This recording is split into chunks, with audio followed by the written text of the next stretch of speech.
नमस्कार सर्वांना।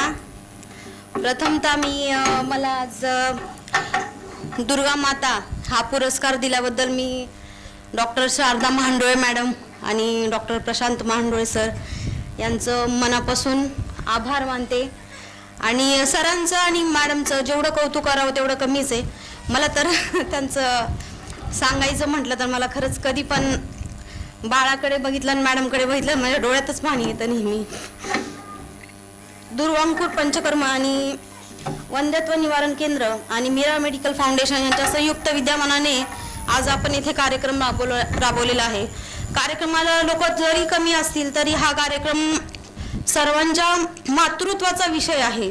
त्यामुळे हा कार्यक्रम ना हृदयाला सगळ्यांचा स्पर्श करणारा आहे। त्यामुळे व्यक्ती किती आलेत हे महत्त्वाचं नसून हे भावना खूप महत्त्वाच्या आहेत। आणि मला ज्यावेळेस मी इथे पंचकर्म केलं त्यावेळेस आम्ही एक हॉस्पिटल ट्रीटमेंट म्हणून नाही इथे आम्ही आलो, आम्ही एक आनंदाचा क्षण म्हणून येत होतो। आज आम्ही घरी पोहोचतो तेच आम्हाला असं वाटायचं उद्या आम्ही कधी जातो। आणि आम्ही असे छान आनंदाने पंचकर्म केले इथे।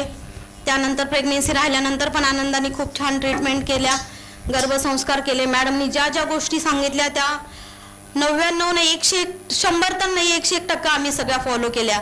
त्यामुळे सगळ्या गोष्टी जास्त फॉलो केल्यामुळे आम्हाला एवढं छान गोंडस परी जन्माला आली आहे।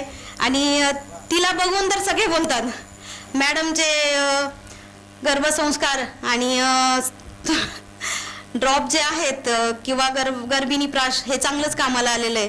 हे दिसतंय ती इकडे तिकडे पळायला जरी लागली ना तर बाळाच्या आईचं नाव घेण्याच्या ऐवजी पहिले सगळेजण मॅडमचंच नाव घेतात की सुवर्णप्राशांचा प्रभाव आहे का हा?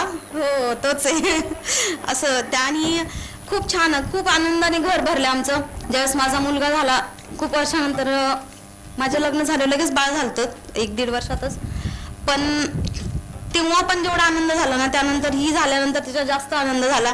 कारण मला मुलगी फार आवडते आणि मला खूप मॅडम म्हणायच्या तुला होणारच आहे, मुलगीच होणार आहे तू। मला डिलिव्हरीच्या वेळीच्या सगळ्या गोष्टी आठवतात। मॅडम बोलता तू दिवाळीच्या दिवशीच ये ना, तुला मुलगीच होणार आहे, लक्ष्मी येणार आहे, तू त्याच दिवशी ये। आणि माझी डिलिव्हरीच्या वेळी पण खूप सरांनी आणि मॅडमनी खूप जास्त खडतर तो पण प्रवास आहे माझ्यासाठी, सांगण्यासारखा नाही आहे, परत इमोशनल होऊन जाईल मी।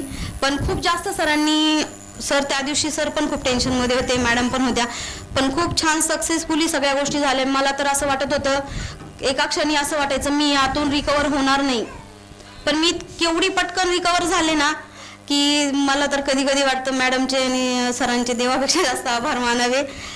बस मी आता एवढंच बोलते आणि कार्यक्रमाला बोलवलं त्यामुळे परत एकदा धन्यवाद करते।